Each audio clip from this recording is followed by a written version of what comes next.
La 4G Batelma vous présente Nivava. Décortiqueuse, motoculteur, scia chaîne, groupe électrogène, motopompe, Batmax, Nicaltao en vide rare. Vous présente Nivava. Le rire est un super pouvoir. Voilà ce que la vache qui rit défend depuis 100 ans. La vache qui rit manulcha anao Nivava. La vache qui rit, parce que c'est meilleur de rire.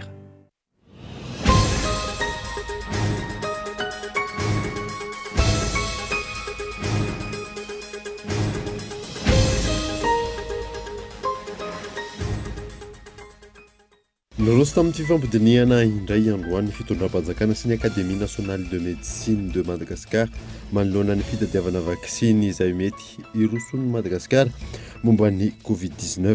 Tsy maintsy jerena tsara hoy ny filo ny fivoaran'ireo karazana vaksiny vao iroso isika. Azo ampiasaina avy hatrany ireo fasan'ny firaisampo roa andevenana ny matin'ny Covid-19 tsy afaka mivoaka ny nalamanga. Na izany azy, nanamafy ny tokony anajana ny rehetra ny fepetra ara-pahasalamana indrindra mahakasika ny fandevenana ny ben'ny tanàna. Mitohy mandritra ny 12 andro ny fampiatoana ny fianarana ho an'ny mpianatra manerana nosy ary voakasika izany ireo sekoly tsy miankina rehetra. Hosazina ireo izay mandika ny fanapa-kevitry ny fitondram-panjakana ho ny Office national des écoles privées. Mialasa ny ranomasina ny morontsiraky ny Madagasikara raha ny hita aosan'ny ranovongo ary trano mihoatra ny 700 hatreto no voaterina isaka vokatra izany. Efa misy ny fepetra izay andraisin'ny tompona andraikitra any an-toerana. Maresaka iraisam-pirenena omaly no nahitana ireo olona maro indrindra vao marina fa mitondra ny tsimikaretina coronavirus tao Inde. Tao anatin'ny 4 ora miisa 7 alina sy 2 tsy mahery ireo mitondra ny valinaretana. Nandray fepetra ny fitondrana any an-toerana ary hiditra amin'ny fiboana indray. Ny atetena avetrany.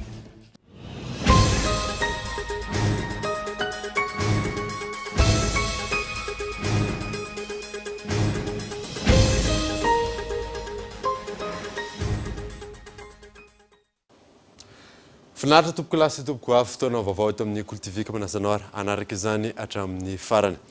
Nanombotsika ny vaovao dia nirosy tamin'ny fifampidiniana indray androany fitondram-panjakana sy ny Académie nationale de médecine de Madagascar manoloana ny fitadiavana vaksiny izay mety irosontsika momba ny Covid-19. Tsy maintsy jerena tsara ho ny filo ny fivoaran'ireo karazana vaksiny vao miroso isika. Henri Florent. Nanatanteraka fokoanandro fandroany niarana tamin'ny Académie nationale de médecine de Madagascar indray ny fitondram-panjakana malagasy notaria ny filohan'ny Republika ny Madagasikara tamin'ity androany ity tetsy amin'ny lampam-panjakana Ambotsiroatra. Nisongadina nandritra ny dinika ny fiarovana ny aina sy ny fahasalaman'ny vahoaka malagasy indrindra fa ny hijerevana amin'ny lafiny tsaratsara kokoa ny vaksiny izay mety iroson'ny vahoaka malagasy. Nambaran'ny filoha Rajoelina Andry fa tsy maintsy jerena tsara ireo karazana vaksiny misy sy ny vokatry ny ateraka izany eo amin'ny fahasalamana.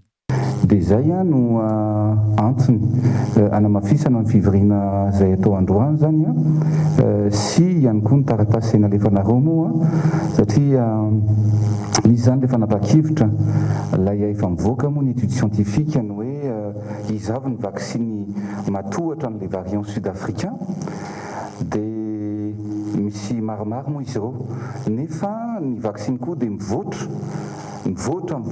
foana ilay aretina ary isaky ny isan'andro mihitsy azy ka nanapa-kevitra tsika tamin'ny herinandro dia 2 andro tao aorianan'iny fotsiny dia nisy zavatra nitranga satria misy ny mpamokatra vaksiny izay nanakatona mihitsy aloha nanajanona ny ozinina famokarana n'ilay vaksiny izay noeritraretintsika fa mety sy mifanaraka.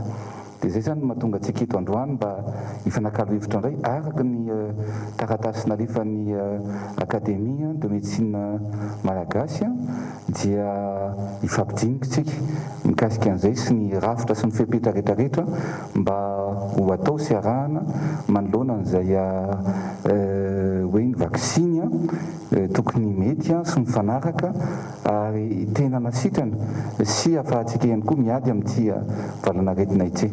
Ankilany, nanamafy ny teo anivony ANANEM manany Académie nationale de médecine de Madagascar fa tokony ho fantatra mazava ho izy ireo ny karazana coronavirus misy eto amintsika vao afaka manapaka ny vaksiny izay ampiasaina isika. Satria nandefa taratasy taty voalohany zany nandefa taratasy aty moa zay dia hoe mangataka fionana aminao mba hanamafisanay ilay fandriny hoe hiara andray anjara amin'ny fanatanterahana ny ady amin'ntikatra aretina coronavirus eto Madagasikara ity. Dia fanamafisana zany hoe fanaraha-maso indrindrindra koa zany fanomezana zay toromarika azo atao entina hanatsarana ny fanatanterahana ny fiadiana amin'izany coronavirus izany.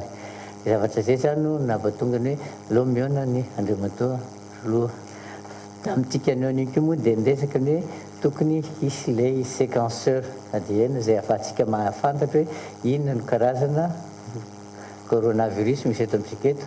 Fa noresahany moa tamin'ny fotoana ny hoe mety ho tonga ary hametrahana azy ao amin'ny hôpitaly Ravangetena Valona sy any Tambobe. Satria zavatra aso tokoa ny ahalalana ny hoe inona no misy eto amintsika mba azahoana misafidy izay vaksiny eto ataontsika eto Madagasikara. Zavatra faharoa, Monsieur le Président, dia nisy le taratasy keona rehefa anao izay nanome alalana ahafahana manafatra vaksiny. Andrasana araka izany no mety ho fehin-kevitra lehibe hivoaka aoriana zao fionana entina hijerena ny vaksiny izay mety hirotsoa ny fitoram-panjakana malagasy manoloana ity ady atao amin'ny valinaretina COVID-19 ity. Azo ampiasaina avy hatrany ireo fasan'ny firaisamporo handevenana ny matin'ny COVID-19 tsy afaka mivoaka nanalamanga. Na izany aza nanamafy ny tokony hanajanan'ireo fepetra rehetra ara-pahasalamana indrindra mahakasika ny fandevenana ny ben'ny tanàna. Evy Richard. Efa tomombana amin'ny ankabeny indrindran-damina amin'ny fampiasana ny fasan'ny firaisamporo napetraka ny fitondram-panjakana handevenana ny matin'ny COVID-19 tsy afaka mivoaka ny faritra Analamanga. Raha ny fasan'ny firaisampo ao Sabotsy Fokontany Tsiafa anatin'ny komuna ambanivohitra Tsiafa voamarina mahantany mpanjakana ny toerana manodidina ny 2 hektara sasany. Efa fasambahiny ihany koa ny toerana nandritra ny taona maro. Tokony efa ho ara-dalàna raha toy ny pitsopotsy ny ara-pahasalamana rehetra fanao amin'ny matin'ny COVID-19 mialohany atongavana eny an-toerana hoy ny ben'ny tanàna. Tsy misy hoe rehefa tonga any Tsiafa dia mbola sokafana indray fa efa ao anaty sachet cellophane ao anaty vata mihidy scellé tsara dia tsisy kitihana mihitsy zany fa tonga dia ataony lavaka dia ampirimina izy. Ao izy mora ohatra hoe alainy fianakaviany dia mandeha. Dia zay zany no teneniko hoe mila fampitsinjitsika eto amin'ny vohitra sy tanàna izay misy antsika fa tsy fidina andreny olo ireny hoe ametraka ny rasany dia amintsika fa sariny hoe tonga dia andeha izy fa noho ny amehana ara-pahasalamana noho tsy fahafahany mivoaka dia navela eto amintsika izy aloha fa mbola ho alainy. Ny faty zany rehefa avany ivelan'ny commune dia tonga dia mivatana ny Fokontany dia Fokontany mahafantatra tsara hoe eto nanaovana azy sy ny ohatran'izay. Torak'izay ihany koa ny fasan'ny firaisampo ao Mandrosoa anatin'ny komuna Nosiala distrika Anambohidratrimo araka ny fanadihadiana androany. Mandidina ny 2 hektara ny toerana voakasika ary tany-mpanjakana madiodio. Na izany na tsy izany, misy ny fangatahan'ny komuna hitandrona ny fahasalaman'ny mponina manodidina sy ny lafiny fifamezivezena. Ireo razana izay ataontsika hoe lava ny valinaretin'ny COVID-19 dia efa misy ireo mpikarakara amin'ny hôpitaly manokana zany dia zareo ihany efa mikarakara azy dia mandritsika fotsiny zany ny ataon'ny fianakaviana. Fa ny angatahanay tsy hoe fepetra ho aho fa raha azo atao zany dia hoe tsara raha mafefena ilay toerana rehefa mba hiavaka tsara zany tsy ahafahan'ny olona ihany koa izay hoe mivezivezy amatiny loatra. Tsy andanin'izay ihany koa ny lalana mankeny amin'ilay toerana somary sarotsarotra kely. Tonga ny fiara azo adalàna izy fa somary teritery dia mila hoe mba lehibeazina kely tsaraina kely zany mba ahafahany izay olona mandraraha eny mba tsy dia sahirana loatra amin'ny fidirana eny. Misy ampahan'olona ihany ankilany manohatra ny fametrahana ny fasan'ny firaisampo indrindra ny ao Sabotsy anatin'ny Fokontany Tsiafa. Isan'izany mipetraka ny tanàna manodidina sy manana fasana mifanakaiky amin'ny fasan'ny firaisampo ao toerana. Tahotra mety ho fiparitahany valinaretina eny an-toerana no antony raha ny fanadihadiana. Ho an'ny fasan'ny firaisampo ao Mandrosoa, maro ny mampifangaro ny toerana amin'ny Mandrosoa Ivato ka nahabe resaka natambazotra an-tserasera. Ny fasan'ny firaisampo any an-toerana izay anatin'ny komuna Nosiala tsy lavitra ny toerana misy ny fonja fitazana zaza maditra na ny centre de rééducation Mandrosoa. Ny ampitelo indray ireo hôtely andray ny marary ny Covid-19 eto amin'ny faritra Analamanga. Isan'izany ny hôtely Panorama etsy Andrainarivo. Naiky ny fampirisaka tamin'ny mpanao gazety ireo tompony ndraikitra mahakasika izany. Michel Arnardo. Iray amin'ireo hôtely andray ireo marary ny Covid-19 eto amin'ny faritra Analamanga ny hôtely Panorama eto Andrainarivo. Hatramin'ny nahafantarina izany tao aorian'ny lahaten'ny filohan'ny Repoblika efa maro ny andro voaran'izy ireo. Misy vizita nataon'ny ministra ny tourisme sy président tourisme. Zay ihany zany tonga teto aloha hatreto. Dia efa nifampiresaka tamin'ny patronay. Dia niresaka tao mbola tsy vita aloha, mbola tsy vita signé aloha le contrat fa miandry ny ministra ny santé mandalo dia zay vao satria izy no manapa-kevitra farany mijery an'ilay izy hoe mety ve sa tsy mety. Zany ny procédure iny zany mbola tsy fantatsay satria le izy mbola hoe ni-informer anay zany zareo ny tena marina hoe mety andray nareo arakaraka ny situation misy zany. La miantso aty aminay tsy le olona kasambra ohatran'ny mahôtel anay zany zao fa ny olona le marary le manana marary zao miantso teo zao tamin'ny maraina teo angamba efa misy eo amin'ny 7 sa 8 teo olona niantso anao. Voafetra ihany anefa ny trano ahafahana mandray ny marary eto amin'ity toerana ity. Ny fitondram-panjakana raha ny fanazavana no manao ny fanamboarana rehetra raha toa ka misy ny tsy fahatomombanana ao amin'ny efitra handraisana ny marary iray. 7 alina ariary tahaka ireo hôtely hafa kosa ny sara ny alina iray. Le disponible zao hatreto ny andraisana an zareo 32 satria parquet no azo andraisana an'le olona. Le prix angamba ny teneniko aminareo eo amin'ny 80 000 ariary ny eo ny barème henoko tamin'le izy aloha. Nuité. Dia sambranay somary kelikely ihany. Dia miankina amin'ny ministra ny santé ihany zany no manapa-kevitra farany amin'le izy raha mandalo izy hoe atao pour 2 personnes na ve sa pour 1 personne satria tsy maintsy mbola transformena le izy. Vao zao tsy miankina aminay satria ny état mihitsiny no mandefa olona manao an'le travaux fa tsy zahay ato. Fa miankina amin'izay fotsiny rehefa vita daholo ny travaux hoe afaka mandray zahay dia mandray zahay. Fa zay efa vonona, efa mifanaiky ny aninanay. Hatreto ankoatra ireo hôpitaly izay efa hipoka avokoa amin'izao saika miparitaka eraky ireo toerana eto Andrenivohitra ny hôtely hôpitaly.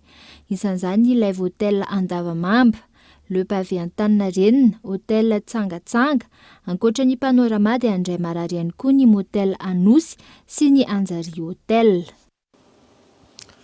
Manodidina ny 7 alina ariary isan'andro no fa trano any amin'ireny hôtel hôpital ireny eto Andrenivohitra. Efa saika feno avokoa izy ireny izay nisokatra ny herinandro teo raha ny teny tsara lalàna sy Andavamamba no jerena fa nadina.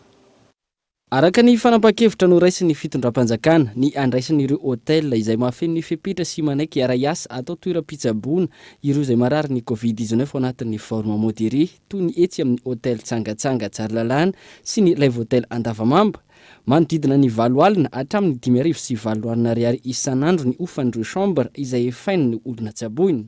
Raha ny fandaminan'ireo hôtel ireo aloha mialoha ny ofatrano 10 andro izay fotoana hieverana fa asitranana ilay marary.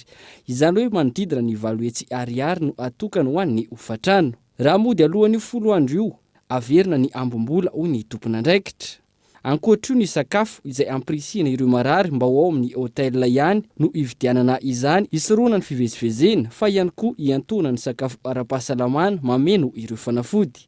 Ny sakafo izay manodidina ny 5,000 ariary, izany hoe eo amin'ny 5,000 sy 2 alina ariary isan'andro eo no vola lany marary amin'ny sakafo ankoatra ny mpiandry azy. Ao anatin'ny 10 andro araka izany, manodidina ny 5 alina sy 2 hetsy ny vola lany marary amin'ny sakafo, miampy ny 7 hetsy ariary ofan'ny trano. Araka izany, manodidina ny 2 tapitrisa ariary no lany marary tsaboana amina hôtel hôpital. Ivelan'io fandanina io ny vidin'ireo fanafody hitsaboana ireo aretina toy ny fo, tosidra, diabeta, vo sy ny sisa satria ny fanafody hitsaboana ny Covid-19 sy ny oxygène ihany no iantohan'ny fanjakana. Raha ireo hôtel hôpitaux roa nisokatra ny herinandro teo, efa feno avokoa androany, ny toerana izay mahazaka marary manodidina ny 70 avy. Ny fidirana amin'izy ireny izay mbola misy dingana toy ny fananana taratasy avy amin'ny mpitsabo na ihany koa zany ny dokotera izay efa eny an-toerana ka arakaraka ny fizahana no andraisana na tsy ilay marary raha mbola misy ny fandriana. Raha feno kosa tahaka ny zava-misy ankehitriny dia alefa any amin'ireo hôtel hôpitaux hafa izay mbola misy toerana. Nampitsahatra ny fanaovana fisoratam-panambadiana ny andro sabotsy avokoa ny commune rehetra taorian'ny fampahafantarana izay nataon'ny filoham-pirenena omaly. Maro ihany koa ny fandaminana tsy maintsy apetraka andrindrana izany Yves Richard. Voatirina nafona ny fandaharam-potoany manomboka amin'ny herinandro ity mahakasika ny fisoratam-panambadiana tokony atao isaky ny sabotsy ny commune. Voakasika ny fampiarana ny fihiboana tanteraka isaky ny farany herinandro. Isan'izany commune Nosy Ala izay nandray fepetra avy hatrany tsy andiso fanantenandro mpivady vao. Le olona zany efa natsoinay satria efa mametraka numéro téléphone foana zareo zany rehefa manatitra dossier dia efa natsoinay le olona dia efa najanonay mihitsy zany le sabotsy fa tsy maintsy nasaina fidy amin'ny andavanandro izy rehefa ranao an'le soratra ihany. Misy anankidimy. Misy 5 dia efa voantso daholo ka dia efa natao zoma daholo zany endry zareo amin'izao. Naroso zoma. Arakaraka tatoato aloha zany zao teo amin'ny 2 volana teo ngambany eo amin'ny 3-4 arakaraka an'izay. Ho an'ny commune ambanivohitra GFA, ny sabotsy izao ny fisoratam-panambadiana farany mandra-pisian'ny lamina vaovao ho fanarahana ny fepetra napetraka ny fitondram-panjakana. Lamina maro araka izany no tsy maintsy apetraka andrindrana ny fisoratam-panambadiana araka ny tokony ho izy. Efa nisy ireo taratasy moa zany momba ny fanambadian'ny olona izay voavoray talohan'iny kabarin'ny président iny dia tsy maintsy atao le amin'ny sabotsy izao satria sarotra be ny mametra an'ilay olona hoe tsy afaka manao intsony nareo. Fa ho arinan'io sabotsy io zany dia tsy afaka mandray resaka fanambadiana intsony zay. Na tsy nisy ary moa ny aretin'ny ity dia nalaka misy sabotsy no andro fanaovana ny soram-panambadiana io.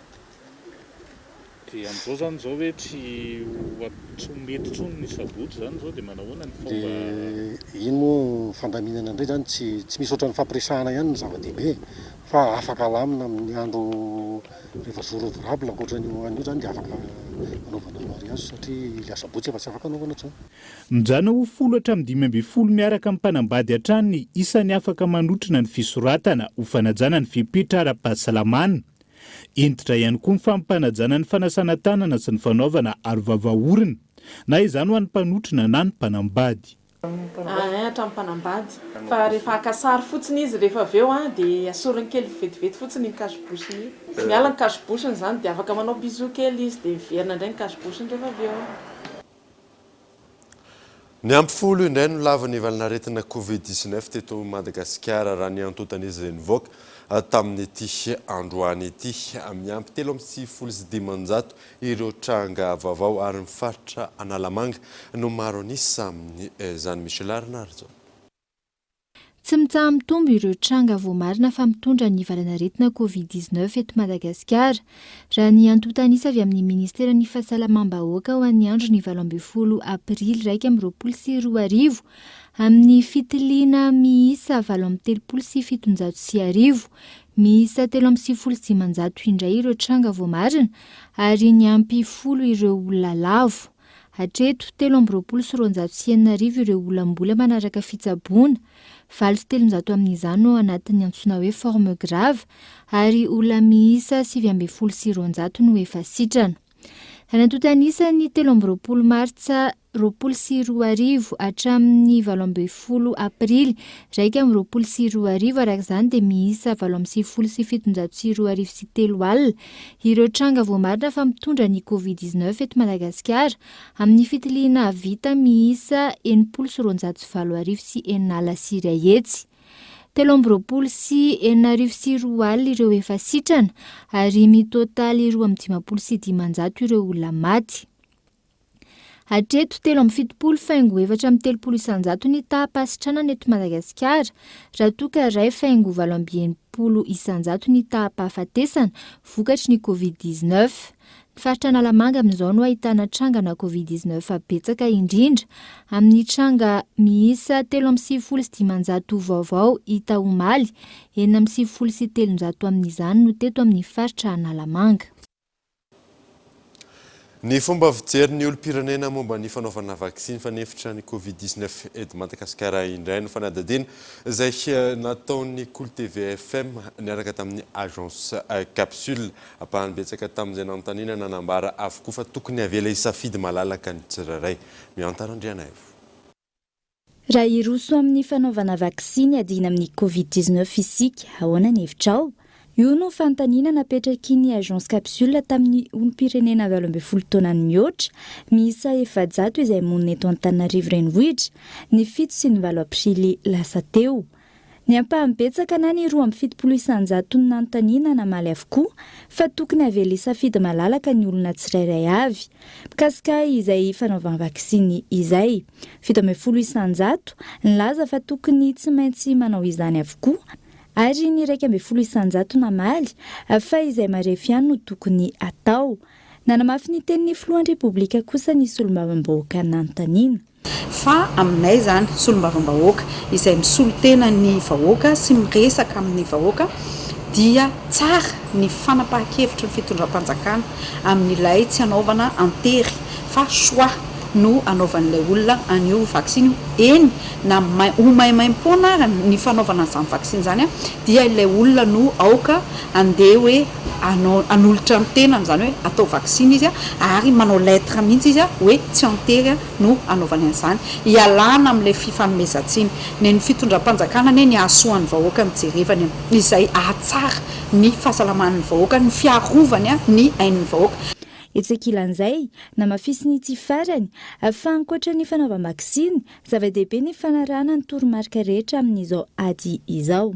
Tsisy afa-tsika no mitandrina ny tenantsika, mitandrina ny ankonantsika, mitandrina ireo malagasy rehetrarehetra ary andeha tsika re ifanometanana, tsy andeha anararoatra amin'izao toe-javatra eto amin'ny firenenako indrindra tena mitalao anareo miserasera ao anatin'ny fahasalamana ny fivarotana ny fanafody ireny aina ny fonjena amin'ireny aza fenona aza sondrotra fa omeo raha mbola azo omena maimaimpona dia omeo satria tena aintsika vahoaka malagasy atsika malagasy mandinika sy mitandrina an'izay fakatiavana sy ny fihavanana an'izay. Tsy aivina namafisy ny filohan'ny Repoblika nandritry ny tafa tamin'ny vahoaka malagasy alina fa efa anatin'ny dinika manokana sy ny dingana mikasika ny vaksiny izay Madagasikara. Tahaka mahazatra anaraka dokavatra isika melohany idirantsika ny tapany faharoan'ny vaovao rehefa avy eo ary.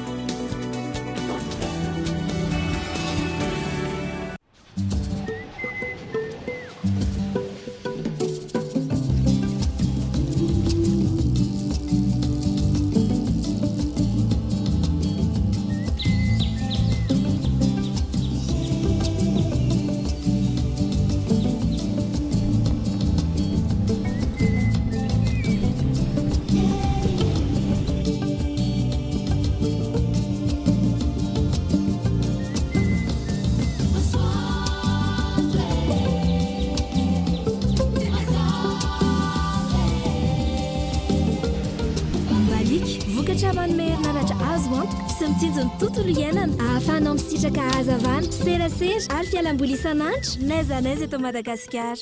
Mbaliky mamiratra no aviko.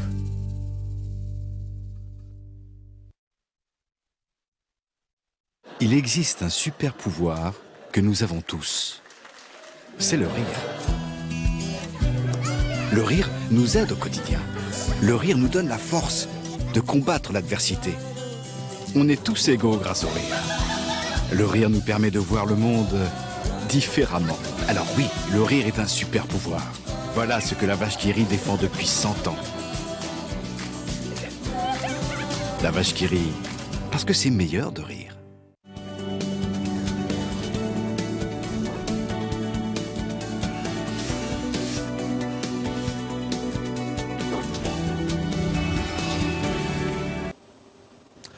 Miditra ny tapany faharoan'ny vaovao isika. Amtoy mandritry ny 12 andro ny fampetona ny fianarana ho an'ny ireo mpianatra manerana nosy ary voakasika izany avokoa ireo sekoly tsy miankina rehetra.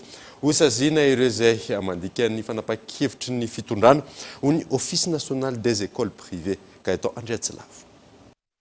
Noho ny amehana ara-pahasalamana, miato avokoa ny fampianarana an-tsekoly manerana ny nosy. Voakasika izany avokoa na sekoly miankina amin'ny fanjakana na ireo tsy miankina. Tsy miakatra ny ampianarana ny mpianatra fa mijanona any an-trano. Namporisika ireo sekoly tsy miankina mba hampiatra ny fampianarana ampitaindavitra na ny cours à distance, tsy hanimba ny faripahaizan'ireo zaza malagasy ny eo anivon'ny ONEP na ny Office national des écoles privées. Nanentana ireo ray aman-dreny anara-maso ny fianaran'ny zanany ao an-trano ihany koa. Amafisina arak'izany fa tsy ekena ary tsy misy ny fandehanany ankizy mpianatra any ampianarana fa ho amafisina ary amporisihina ny fampiarana ny atao hoe cours à distance ho an'izy ireny, ny fakana ray aman-dreny, ny entomody na ny lesona any ampianarana ho atao fanazarany ny mpianatra any an-trano. Hoentitra ny fanaraha-maso ireo sekoly tsy miankina raha misy mini mandika izany lamina sy rindrana petraka izany. Isy ny fidinana ifotony sy ny fitsidihana tsy ara-potoana ataony eo anivon'ny ONEP amin'ireo sekoly tsy miankina ireo. Iafara amin'ny sazy ny fandikan-dalàna ho an'izay tratra. Misy raha nitatitra azo indraindray vitsivitsy maromaro ny mbola te hanandrana ireny sekoly tsy miankina ireny ho an'ny hangalatra ampianatra dia ho amafisina ary fa hanara-maso tanteraka an'izany ny ministera ary dia azo ataony manasazy ho an'izay mandika izay lalàna zay fa ampiarina tanteraka izay fanapahan-kevitry ny fitondram-panjakana. Manentana hatrany ny vahoaka malagasy hanamafy ny hetsika fiarovana ny eo anivon'ny ministera ny fanabeazam-pirenena. Isan'izany ny fanasana tanana amin'ny rano sy ny savony, ny fanajana ny elanelana ray metatra, ny fanaovana arovava-orona sy ny maro hafa.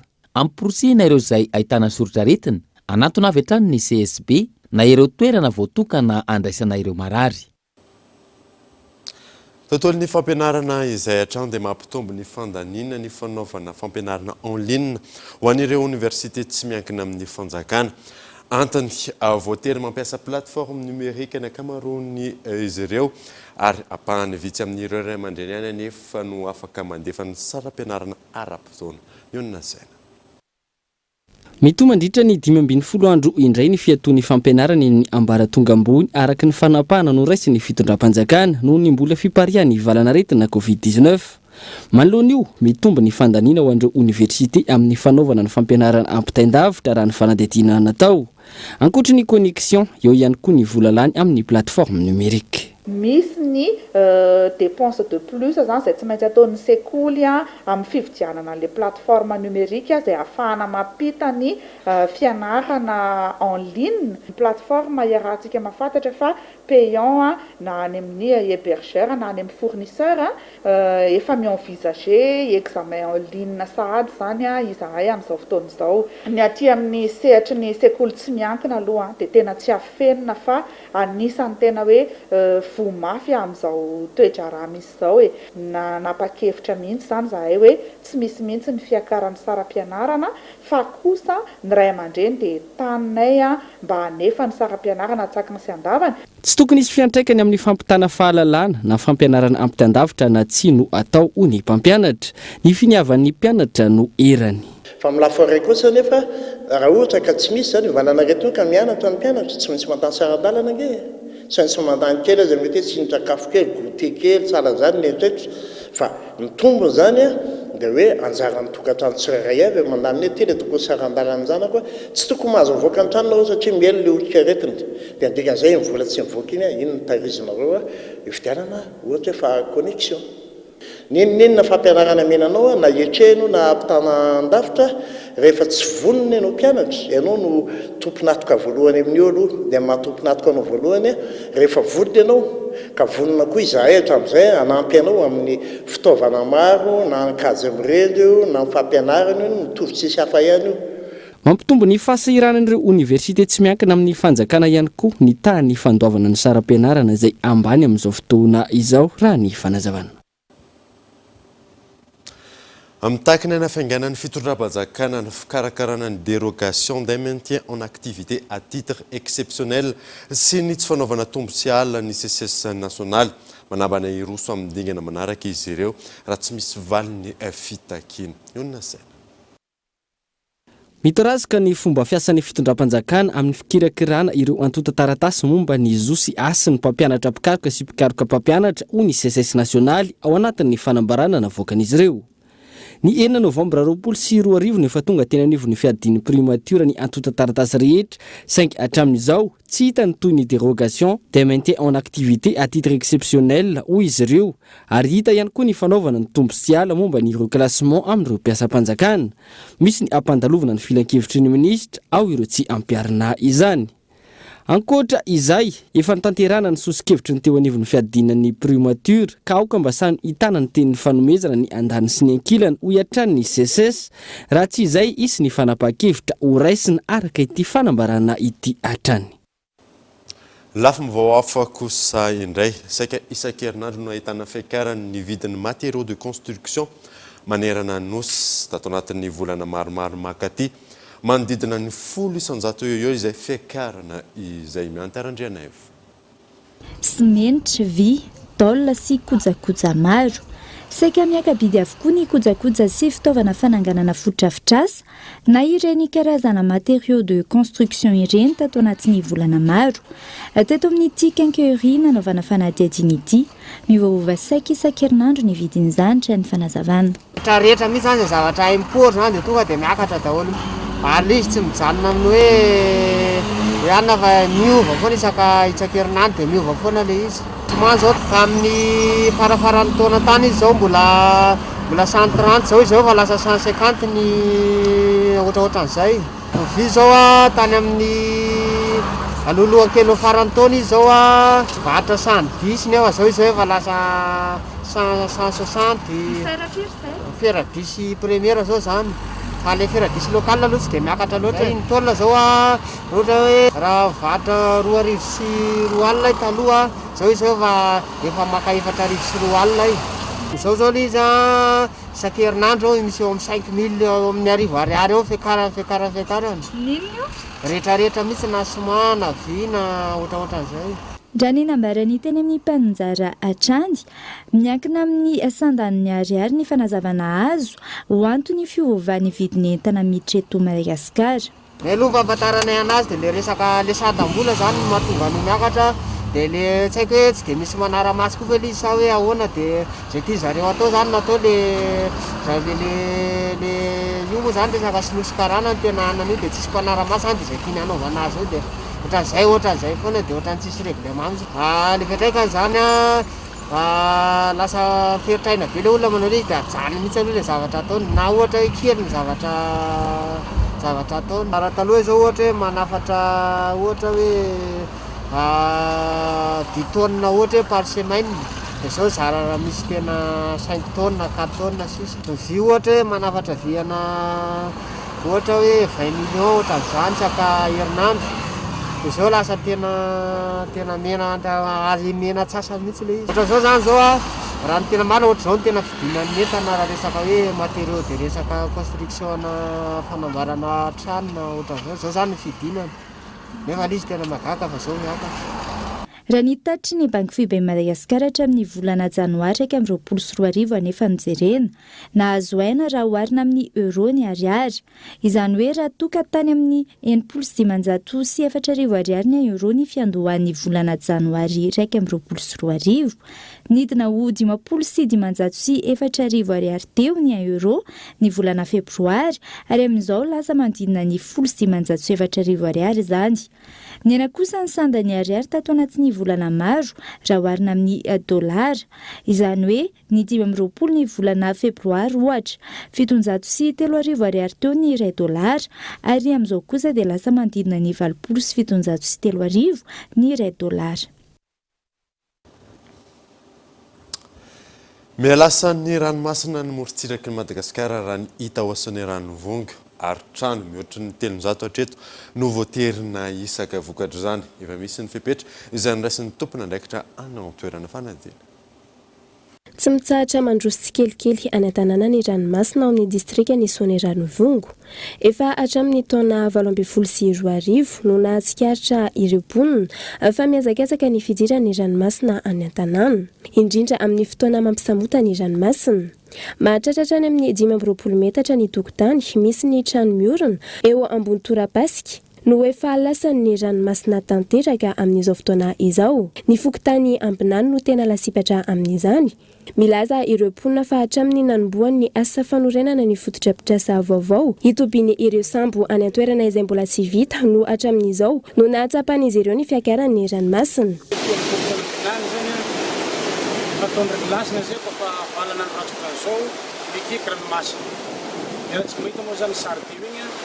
Efa lasan'ny ranomasiny tanàna. Raha oharina tamin'ny fondasiny zao efa nitatra ao amin'ny 25 metra le lasan'ny ranomasina. Raha tamin'ny fondasina zany.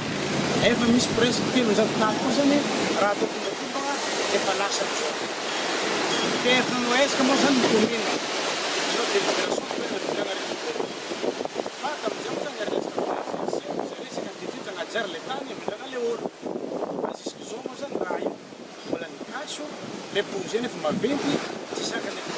Trano maheriny ny 300 no voatery nakisaka ho an'ireo izay mbola manana ambina tany tsy lasan'ny ranomasina.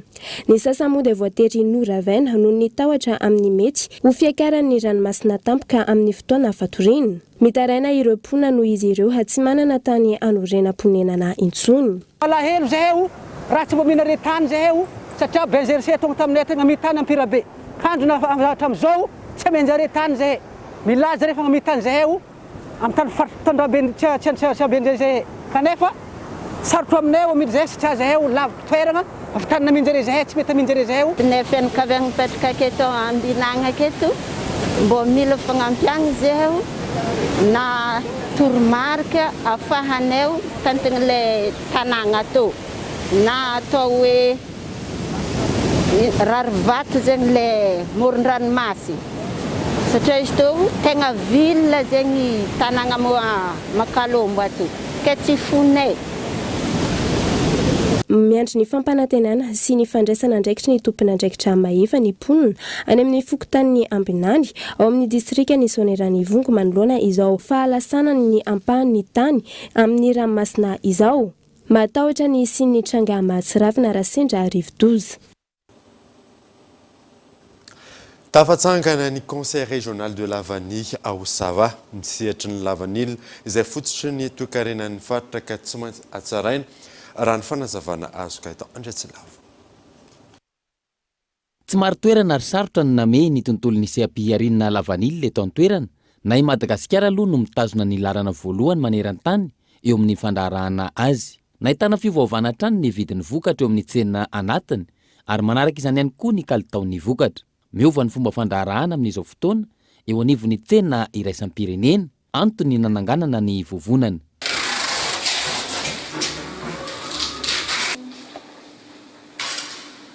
No ny fivoarany fandrarahana eo amin'ny sehampirenana Lavanily eran-tany izay tsy maintsy mitaky endry mpitantanana vaovao izay no nahatonga ny fanjakana nanapa-kevitra ny ametraka ny conseil national de Lavanily tamin'ny alalan'ilay arrêté numéro 12771/2020 tamin'ny 18 juin 2020 ary fiarahan'ny tantana no apetraka fiarahan'ny tantana ho an'ny mpisehatra rehetrarehetra na avy amin'ny sampandrarahampanjakana voakasiky ny sehampirenana Lavanily zany na avy amin'ny secteur privé zany hoe sehatra tsy miankina manomboka any amin'ny solon-tegnan'ny mpamboly any amin'ny mpamboly mandalo amin'ny mpagnangombokatra ny mpahandro Lavanily sady mpivanga Lavanily ary ny mpagnondrana Lavanily. Ny fandrafetana ireo antota-taratasy rehetra ilaina ahafahana mandraharaha no andraikitra iantsoroa ny sampandrarahampanjakana. Tompo-marika manomboka amin'ny fambolena hatramin'ny fanondranana ny vokatra any ivelany mifanaraka amin'ny fenitra sy ny kalitao takin'ny tsena iraisam-pirenena kosa ireo mpandraharaha. No tanterana tao amin'ny faritra Sava araka izany ny fifidianana ireo mpikambana mandrafitra ny birao hitantana ity vovonana ity ka Andriamatoa Randriamiarso Jean Georges no lany ho filoha amin'izany. Lara-pahamehana zany hoe ny ampiverina ny vanille amin'ny toerana nisy azy taloha any amin'ny marché international zany ka dia mba zay zany ny zavatra tokony atao tokony fanarahana eto amintsika sy ny any ivelany zany mba hatsara ny vidin'ny vanila hatsara ny vokatry ny vanila zay zany ny tanjony. Amperinasa avy hatrany ity vovonana ity manomboka izao ka tsy maintsy mandalo na mahazo fankatoavana avy amin'ny avokoa izay vao tanterahana ny fanapahan-kevitra ho raisina rehetra mahakasika ny tontolon'ny vokatra lavanila. Ny governoran'ny faritra Savana nanokatra sy nanakatona tamin'ny fomba ofisialy ny hetsika. Nambarany tamin'izany fa ny sehampiariana lavanila no fototry ny toekaren'ny faritra ka tokony ifanohana ireo mpisehatra rehetra. Trangam-piarahamonina kosa indray tovovavy iray manodidina ny 17 taona no nisy namono tamin'ny fomba feno abibiana tao amin'ny fokontany Tsararivotra Bilobaka ao anatin'ny distrikan'ny Mahajanga faharoa. Tsy mbola fantatra mazava hatreto ny antony namonoana azy. Ialana tsiny meloha fa isy sary mavesatra ao anatin'ity fanadidina manaraka ity Henri Florian. Efa potika tanteraka ny nofo mangatsiaka n'ilay tovovavy sahabo eo amin'ny 17 taona izay nisy namono tamin'ny fomba feno habibiana atao amin'ny fokontany Tsararivotra Bilobaka ao anatin'ny distrikan'ny Mahajanga faharoa ity.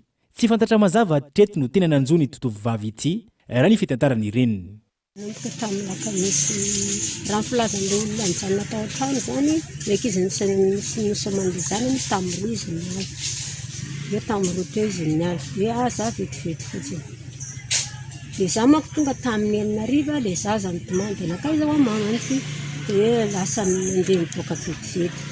Dia nandrasanay nanomboka tamin'ny 9 amin'izay tsy andronay intsony manko dia nijerevanay telefony nisy message maro be. Dia rehefa nisy message maro be zany dia ilay zandriny manko maheno ilay telefony. Dia nijerevan'ilay message ao numéro an'ilay olona manana nandefa message anazy. Dia nanezaka niantso zany niantso an'ilay olona ilay zandriny. Dia namaly an'izay ilay olona za ro izy ro tsy tonga aty. Fa tsy tonga aty nanahy zany izy. Fa za ro mbo miandry anazy apetrapetraka fotsiny aty. Dia tsy hainay zany tena marina dia nandefasa message dia valiny message foana rango zay.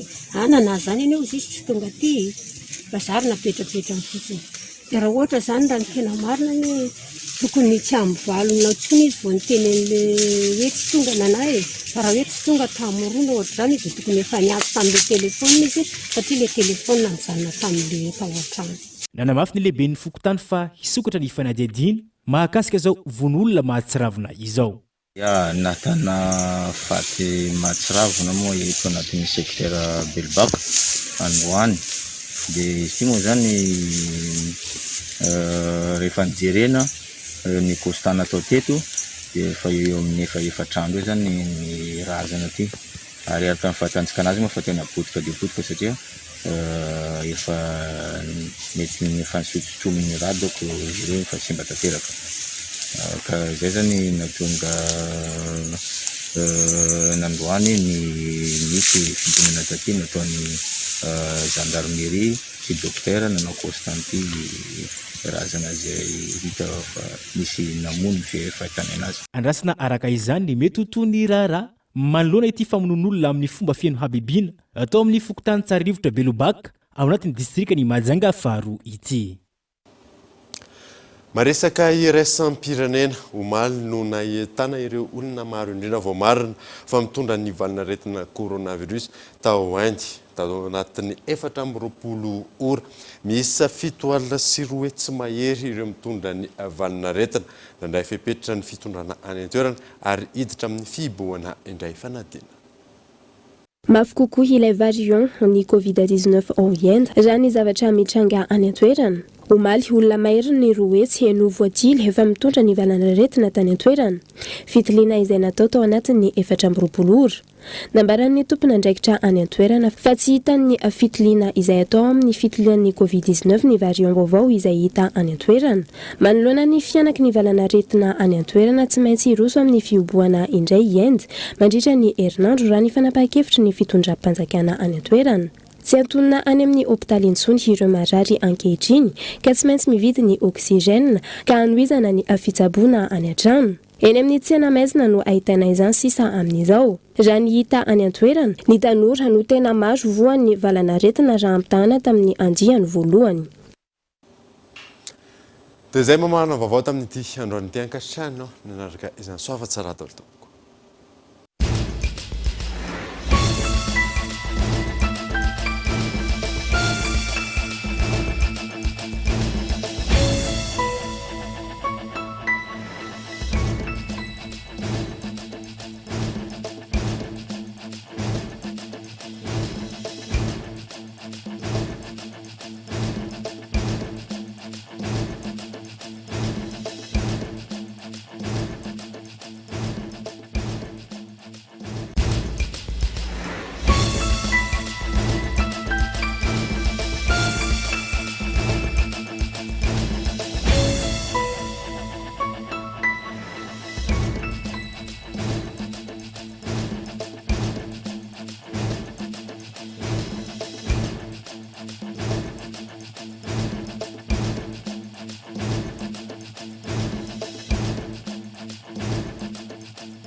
Le rire est un super pouvoir.